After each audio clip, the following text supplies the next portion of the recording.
Hello, everyone, and welcome to an extra special Trek on Tuesday. Today, you know me, you know Aaron, but we've got two guys who are kind of a big deal on. You've heard us talk about forests. You've heard us talk about leaving no trace. You've definitely heard us talk about Polaris. But today we're putting it all together. We are joined by Ray Foote from the National Forest Foundation and Jan Rentamaki. He's with Polaris. Guys, thanks for joining the show today. Thank you. I have the most important question. Are you even scouts? Are they even scouts? Would we be here if we weren't scouts? I mean, I know Jan. He's not going to show up on something like this if he doesn't have a great scouting background. I would say the same thing about Ray. Absolutely. Yeah, that was a totally sarcastic question. As you know, Aaron, these guys have a lot of energy and passion for scouting, along with their respective organizations, which we're going to get into. But I think you guys brought a little something you want to show off. We were just looking at these right before we went live. Don't be afraid. Don't be afraid to show off, guys. What do you have there? Yeah, what's sitting down there? We've got nice. Very cool. If I could make mine go around and around like the old car trick, it would look like an endless series of 100%. 100%. It's not unusual for Gina and I to be outclassed by our guests, but today, for real, seriously, we've got a couple of Eagle Scouts joining us. Again, Jan with Polaris, our partnership in ATVs, and Ray with the National Forest Foundation. But here's my question. What does the National Forest Foundation have to do with Polaris, has to do with the BSA? How does all this stuff work together? Jan, why don't we start with you? What is going on here? Well, number one, it's really all about enjoying the outdoors and respected and responsible access. And so the combination of Polaris with scouting and the National Forest Foundation really delivers that 1-2 punch. We're able to educate youth in scouting on ATV safety and on stewardship in the environment. And then when we pair with the National Forest Foundation, we're able to do projects across the country to reclaim lands, to increase access, and to educate people on the proper use of our public lands, along with how to have some serious fun outdoors. I couldn't have said that better, Jan. Thank you. The partnership that we are doing and have been in for 10 years with Polaris is so exciting to me.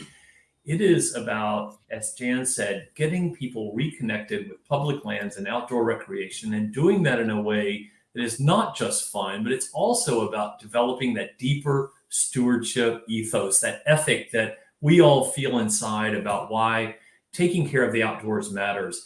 So to give you a super quick thumbnail sketch, the National Forest Foundation, which is a nonprofit organization that works all over the country, has been working with Polaris for more than 10 years. They have been very generously supporting on-the-ground stewardship work. A couple of years ago, they funded the reconnection of a fantastic trail system in Minnesota, where a bridge, a very large bridge near little town of Federal Dam, Minnesota, had been burned up by arsonists, if you can believe that. And with their funding and our expertise in project management, we got those two trail systems reconnected. Now recreationists are out there again. And a little later, I'll talk about the latest phase in our relationship. But to me, stewardship is right at the heart of it all. Absolutely. I couldn't agree more, Ray. Well said. You guys have got our audience impassioned and excited. We have Dana watching, and we have Sarah who's giving us a shout out. Andrea says, that's so cool. Xavier, a longtime viewer of the show, is watching. Hey, Xavier, the baby is doing good. He also says he's 9 years old now, and it's his first day as a Weeblos. Great job, Xavier. Thanks for watching. Shout out to your pack 817. Ray, I really want to focus on something you said, stewardship. Stewardship's at the center of all of this. I know that is true for Polaris as well, but Ray, I want to ask you first, what does it mean that the National Forest Foundation is a stewardship organization? Oh, thank you. I'm really glad to get that question, Gina.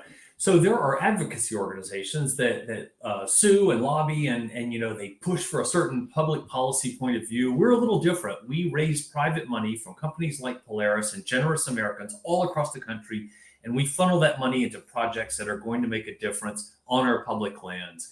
And for us, stewardship is not just changing the conditions on the ground, which might be planting trees or building trails or improving watersheds, but there's also stewardship of the heart and mind. And by that, I mean, if we help people understand the incredible promise for climate change, for healthy lifestyles, for the beauty of the outdoors, if we help them understand that, we're creating stewards for the long term. So both sides of that are really important to the National Forest Foundation. I just want to maybe say real quick, Gina, for the folks who might not know, maybe you haven't watched our previous discussions we've had with Polaris. Polaris is a longtime valued partner with the Boy Scouts of America, and specific for our ATV program. Yes, older scouts can ride ATVs, and parents, I believe, can ride ATVs at certain scout camps. If you Google BSA Polaris, you will find a list. You'll be able to look and to see a scout camp near you that offers. Behind the scenes, Brian comes up. Thank you, Brian. That you can find a camp near you that offers an ATV program. Just to say that, so National Forest Foundation, I think everybody knows. Obviously, what you guys do is you take care of forests. But Jan, maybe tell us about Polaris. People might think Polaris is you guys make ATVs. You're a for-profit organization. You're doing it to make money. You guys also, though, value stewardship. Value a lot of the things the BSA values. That's why you guys are such a good partner. We've talked about it before. Leave no trace, leaving areas in a better situation than they were when you got there. Why is that important to Polaris? Well, number one, it's all about access and enjoying public lands responsibly. And so Polaris, as the leader in power sports, not only for ATVs, but side-by-sides, and we make Polaris slingshots with Indian motorcycles. It's really all about stewardship and how are we going to leave these areas that we all enjoy better off and better than we found them. And so pairing up with the National Forest Foundation, pairing up with scouting to ensure that we instill those values, that we actually do tangible, real projects that hit the ground, and that we can ensure the enjoyment that we have on our vehicles for generations to come is really important. So for us, it's not about a short-term motive. It's very much about the long-term health and sustainability of this sport that we all enjoy. Absolutely. And it is not an understatement to say ATVs and the Polaris programs at various camps are absolutely a favorite of many, many, many, many scouts. It's what they love to do. You can see Andrea say she's seen scouts experience the ATV program at camp and they loved it. I got to agree. Kids get so enthusiastic about that. And that's what I want to ask Jan too, just a little bit about. It's kind of, this has been an evolving process. The partnership with the National Forest Foundation. How did this all go? I know that Tread Lightly factors into it. I know that you worked with Dana, who's in the comments, forming this partnership. Tell us a little bit about that. Sure. Well, look, I've been with Polaris for nearly 20 years.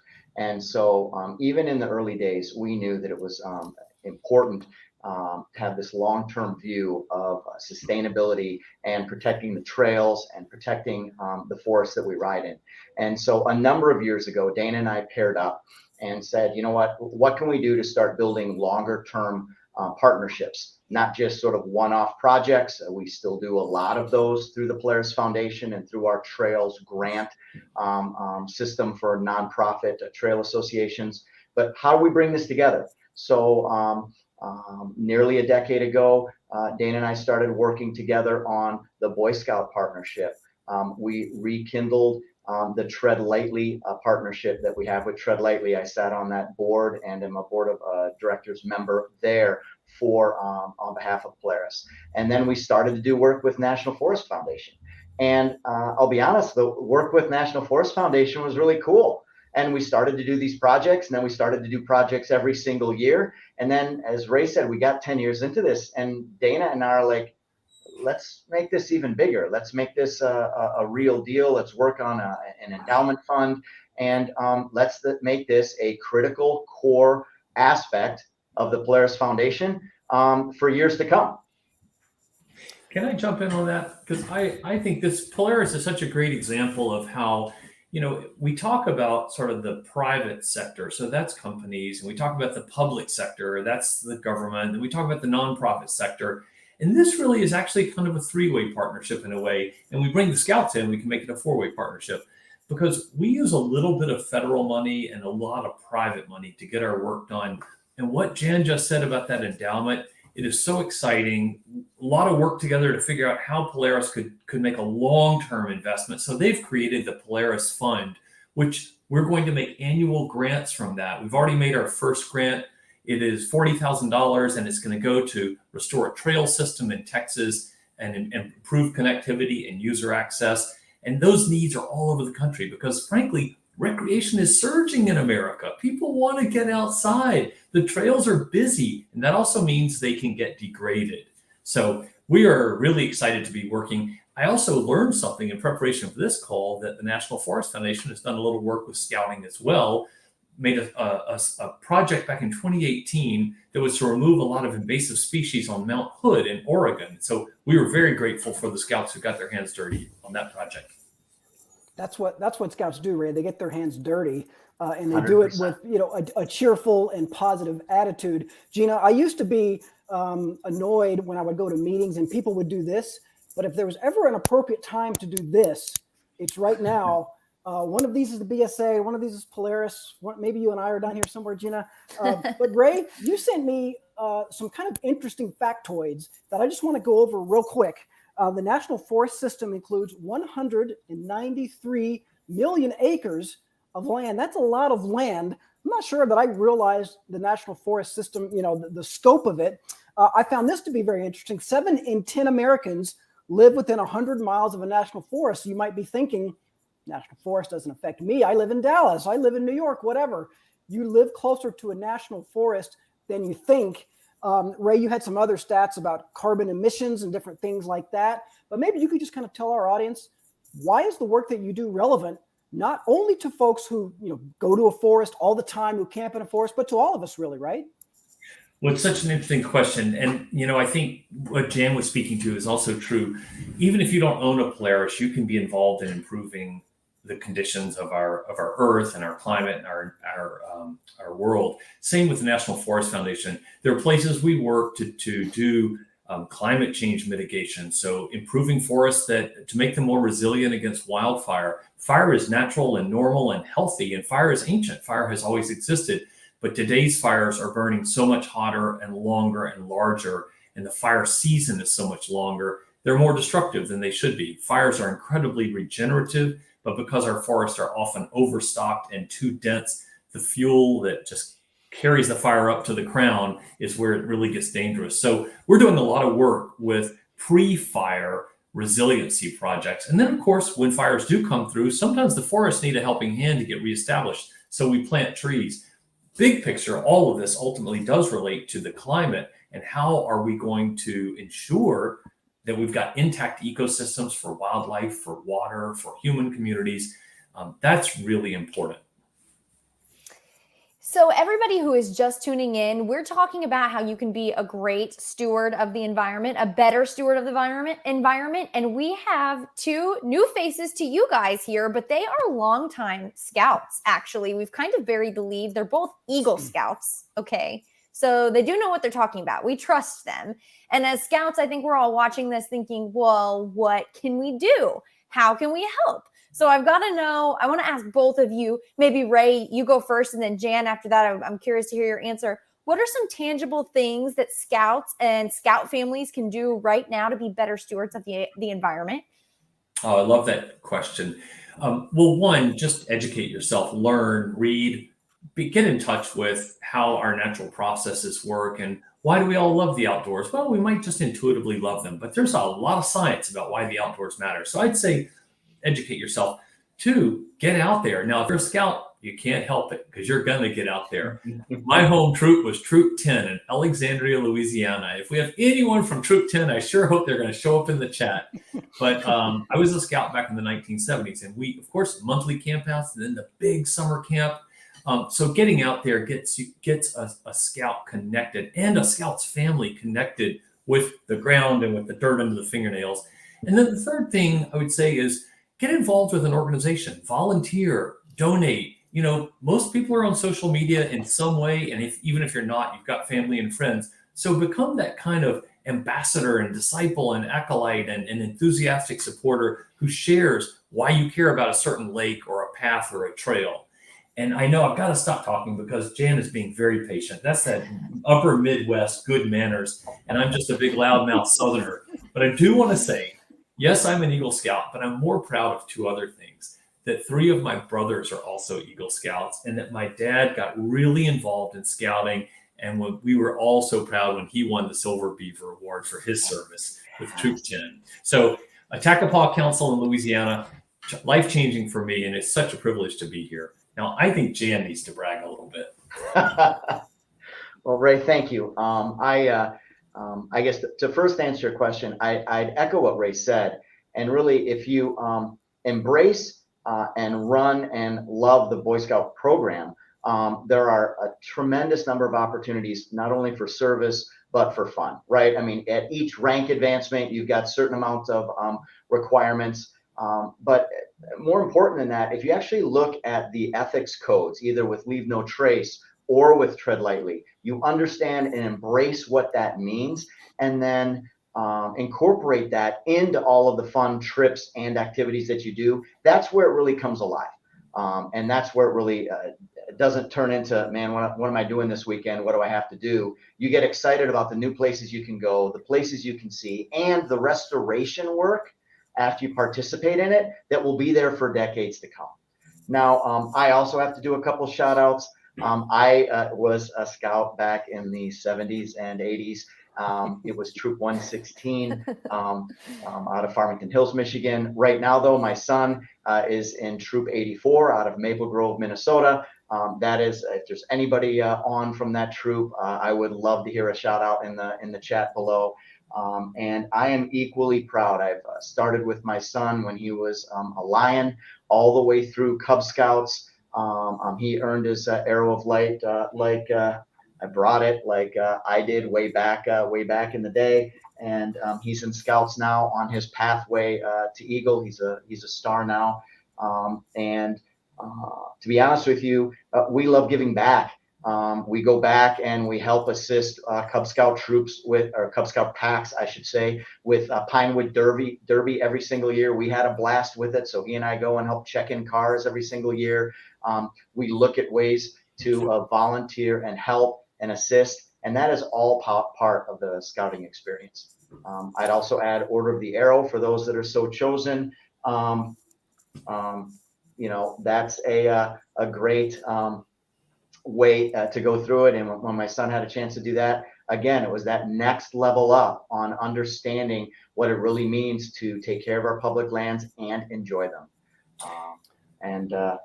Yeah, I mean, I could go on and on. I did bring some show and tell. I saw that footage from Philmont of the ATVs, and it made me think back to 1984 when I was a scout. And I had a chance to That's not that long ago, Jerry. That's not that long ago. Yeah, I know. I my brain keeps telling me that, but I'm not sure that my body would.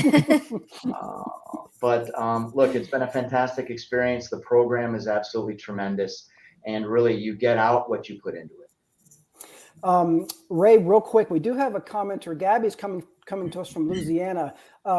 Ray and I do have something in common. We both spent some time in Louisiana. I went to college there. Gabby's coming to us from Collin, Louisiana, Kolin. I don't know where that is. Ray, do you? I have heard of it. I couldn't pinpoint it on the map. Gabby, we need you to let us know. Let Ray and I know where, because now I'm curious. Where is Collin, Louisiana? Look at this. Gabby says she remembers Troop 10, though. She says there were birds in the... I think birds in the wilderness probably meant those poor scouts were really lost. She didn't say baby bird. Gabby, let us know where Collin is. And Gabby also says she loves the Attakapaw Council. Is that what it is? Attakapaw. Attakapaw Council. I was close, Gina. Attakapaw Council. Real quick, both of you guys, very, very strong, obviously, scouting backgrounds. You obviously were raised the right way. But I'm curious, Ray, did anything you learn in Scouts, you learned about conservation, you learned about being a good steward of the environment, did that at all shape the job that you have now, kind of quite the coincidence that you work for the National Forest Service now. Yeah. Curious, did that shape your ideology, the way you think about the outdoors now?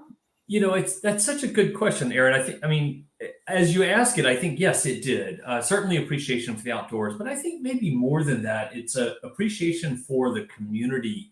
And by that, I don't just mean the town I grew up in. I mean, all the people, I certainly did not appreciate it at the time, but all the people who were involved, as we're going around to get a merit badge one night at Mr. Story's house or Mr. Johnson's house, and we had to know those answers or do that presentation. And I look back now and I think about this incredible web of individuals who were giving their time and using their talent. The judge would do the legal system, and someone from the mayor staff would do city government. And so all of these people who came together to help, at the time, young men and boys learn these skills about how to grow and develop, what's important, what makes up our community and our country, and all the volunteerism, of course, that keeps a troop running. And I'll just say about our troop, I don't know why we were allowed to stay a troop, because we had these old canvas tents that must have weighed 150 pounds. You know what I'm talking about, Jan? 100%. And I don't think they ever dried out. So of course they were mildewed. We'd try to dry them out. We'd pack them up and stick them in the chicken wire cage and put the cheap padlock on it in the church and hope no one would ever want to steal them. But all of the logistics and details that went into keeping a troop running and really forming young people into citizens, and definitely the connection with the outside is where, and actually there's a national forest involved here. Gosh, these intersecting, we have to keep doing this. The national forest, Kisatchie National Forest, all around my hometown. That's a hard word to spell. Kishatchie, Kisatchie National Forest. That's where we did a lot of our campouts, and that dirt was red, as red as that wall. I still think my shirts are stained with red dirt from Kisatchie National Forest. Awesome. Now, you guys have got our audience extremely excited, giving lots of shout outs to their troop. Gabby just wanted to make a note for Aaron that, okay, now I'm not even going to be able to pronounce the city's name. I'm looking Colin, back. Right? Yes, is Colin. Yep. With a K. Yes, it's off Highway 107, just before Center Point. You know where that is? Getting closer. That narrows it down a little bit, but it's been a while since I've been around there. So, okay, well, I've got a question queued up, and it's hard, and it is for Aaron. Now, true or false, Aaron? Forests across the U.S. absorb about 10% of all carbon emissions annually. What was the number you gave again? 10. That sounds too low to me, Jeannie. Yeah, I think exactly. Ray is right. We need to bump that number up to maybe 15 or more. Yeah, well, I did my homework, so I read the notes that Ray sent us. Yes. National forests absorb about 15% of all carbon emissions annually. Yes. Who would have known? I would have known that, yeah. So outdoor recreation and preserving our forests, they go hand in hand. I know Ray has emphasized that recreation is a really important part of the National Forest Foundation's mission. But question for Jan, there's clearly a responsibility to take care of these lands because we love to get out and do all kinds of adventure sports, hikes, everything we want to do outside. We need these lands, and then these lands want to draw us out there. What does that responsibility look like? Where does Polaris fall in all that? Well, I mean, a number of things. First of all, I mean, it kind of goes without saying, but making sure that you're always on the right side of what the rules and regulations and everything is for that specific area is critically important. We always advocate and talk about staying on the trail so that those more sensitive protected areas like wetlands get to stay, that nurturing environment that allows all of the different flora and fauna to continue to blossom and grow, and you get to enjoy it. So staying on the trail, making sure you get involved in your local areas where you ride. There's a number of clubs that you can do that with. There's a number of conservation organizations, and then making sure you dedicate time to give back in the areas in which you ride. And it's not just with your time and your talent, it's with your brain as well. And thinking about ways that you can either help with new and different types of stewardship projects, not just sort of collecting debris and trash, but also are there areas you can replant? Are there areas where if you work with your local officials, you can redefine where the trail goes, not only to make it a cooler trail to ride, but also to make sure that it mitigates erosion. Some of the best trails I've been on are the winding, slow trails that take you through, amazing forests versus sort of straight, super highways that are frankly dull and boring. You may want to make sure we point out that Ray got a shout out in our comments. I'm sure behind the scenes, Brian will throw that one up on the screen right there. Just want to make sure you saw that. I had no idea he was going to be on this call. Hello, Sam Connor. Now that is a fine scout leader right there. Thank you for watching, Sam. We definitely appreciate that very much. Jan, you just mentioned the responsibility when you use the forest, when you use the outdoors, really anywhere, the responsibility that we all have. Ray, a quick question for you. One of the important aspects of the NFF's mission is outdoor recreation. I mean, it seems like maybe you could just say, don't go into the forests. Let's preserve them. Don't use them at all. But you guys take the opposite approach. You want people to go into the forest. Tell me why that is. I love this question. It's not always understood, but the U.S. Forest Service, which is the agency that oversees our national forest system, and we're a little different. We're a nonprofit organization that works very closely with them. They have what's called a multiple use mandate. And that's just a fancy way of saying there are so many things that happen on national forest. There's recreation, there's wilderness, there's wildlife preservation, there is grazing on national forest, there's timber harvesting on national forest. There's a lot that happens. These are sometimes called the hardest working lands in America. They're different from national parks. National parks are about preservation. National forests are about conservation. And that involves a lot of uses. And in fact, it's really interesting that you asked this too, Aaron, because that's one of the ways that national forests can become very conflict ridden, because there are so many different interests and entities that have their own opinion about how forests should be managed and dealt with, and should they be walled off or should they be opened up. And the National Forest Foundation, one of our longstanding programs, is to bring communities together through our Conservation Connect program, literally get people around a table to talk about what's their long-term vision for the forest. How can we help motorized recreationists and wilderness lovers talk to one another? How can we get the timber harvesting community and the preservation community to talk to one another? And I think now, especially in our country, that's very, very important. So we can overcome sort of divisions or distrust and actually find solutions, because in the end, everyone wants a healthy forest. It's just, how do we get there? Both of your passion about this is like so exciting. I know behind the scenes, we were talking all about scouting, and I was like, man, they get really excited talking about scouting. And now I'm like, man, they get really excited talking about conservation and taking care of our outdoor spaces. So it's just been really awesome to talk with you guys. I know we're wrapping it up, but this is a question I've just been mulling over since we first talked to you, which is, and it's for both of you. Was there something in your scouting, career that ignited a passion for the outdoors in you? Was there a specific moment you can point to, or a program or a merit badge, or maybe it was the whole thing? But I'd love to hear, did it inspire you in some way to end up where you are now? Jan, maybe you can go first. Absolutely, yes. I mean, the reality is I work for an outdoor power sports company because I learned to love the outdoors in scouting. And I also learned to be prepared and appreciate it, and really kind of fell in love with it. A couple of specific things to remember. I remember my canoeing merit badge and actually doing a canoe to canoe rescue. And when we flipped the one canoe over the other one and got it cleared of water, I was like, you know what? I can do this. I can enjoy the outdoors. I can take a little bit of risk. I can recover from it, and I can really have an adventure. And that was probably one of the defining moments for me. It gave me the courage to go to Philmont. And frankly, it gave me the courage to start a career that's fundamentally centered around the outdoors. Oh, what a great answer. I was thinking about scouting probably almost made me want to go into pest control because of the red ants. I know there are red ants in a lot of parts of the country, but boy, I think most of them are in central Louisiana. I think for me, a big part of it was seeing how involved my dad got in the outdoors and in scouting. And I'm the youngest of all those boys. So there's 6 boys in my family, and I'm the youngest of them.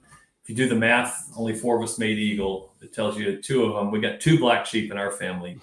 But I think that idea of learning that this was important to my dad. And my grandfather was a lumberman in central Louisiana. And I guess I always kind of felt sort of a kinship with the outdoors and some responsibility to take care of it. And, I think back, we thought we knew a lot then, but we know so much more now. And so I believe it is incumbent on us just to keep passing on the lessons and the love of the outdoors. And maybe at the end of the day, that's probably my view on stewardship is what are we doing, but then what are we doing that helps the next generation find their way? This has been an excellent conversation, gentlemen. Speaking of people who have had a long-term relationship with the BSA, I want to give a quick shout out to an old pal of mine, Mike Garner, who's watching. Mike directed some episodes of some TV shows that we did years and years ago. Mike, it's good to hear from you. Hope you're doing well. Thank you for watching. Thank you guys both for joining us. What a wonderful conversation. Before we let you go, we'll give you each a little chance to kind of wrap things up. Ray, start with you. Anything else we'd like to say? Anything else our audience needs to know about the National Forest Foundation, partnership with Polaris, conservation in general? What does the future hold? Send us out with some inspiring, positive thoughts, Ray. Well, thanks, Aaron. I think just the fact that we're having these conversations, there's so many people in the chat and on this call that are interested. Take care of the land, volunteer, get involved. If you want to just explore and learn more and see some awesome images, go to nationalforests.org. A lot of good stuff there. And we're just grateful to be able to do this work and be part of a mission with Polaris, Scouting, and many others. I'm going to phrase it, take a slightly different take.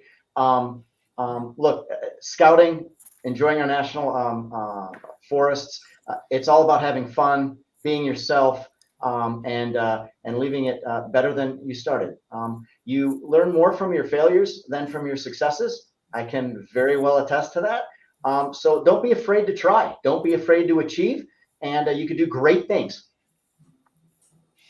Everyone watching, there are 155,000 miles of trails in our national forests. Let's take great care of them. Get out there, ride some ATVs when you've taken the safety program and you're old enough, and make sure to leave no trace. I mean, I'm able to basically say all of our slogans and sayings, and they're actually relevant talking points right now. Yeah, find an ATV safety camp near you. You can see a little map here and locate one near you by heading to the URL at the bottom of our screen. We've got a lot of resources for you guys related to Polaris, ATV programs, and of course, taking care of our outside world. Aaron, am I missing anything? Well, I just want to maybe remind folks, you may have missed, we did a Facebook Live interview a month or so ago. Gina wasn't there for that one. She was at home taking care of her newborn child. But as a reminder, all of these videos live in our archives. You can watch them. And we did an interview about a month ago. If you're interested in learning more about the Polaris ATV program, more specifically how it works, how you learn to ride ATVs, things like that, go back a few weeks. Whatever Facebook page you're watching right now, go into the video section, go through the archives, and about a month or so ago, you'll see a conversation that I had with a couple of different representatives from Polaris. Not as good as this conversation right now, but still pretty good. So please be sure and watch that. Jan and Ray, thanks so much for joining us today. This was awesome. You're welcome. Thank you all for watching. We appreciate it very much. We'll be back on a Friday with an episode of Cub Chat Live. Gina will be hosting that. And Gina and I will both be back next Tuesday for another episode of Trek at 2. Bye, everybody. Thanks for watching. Thanks, guys. Goodbye.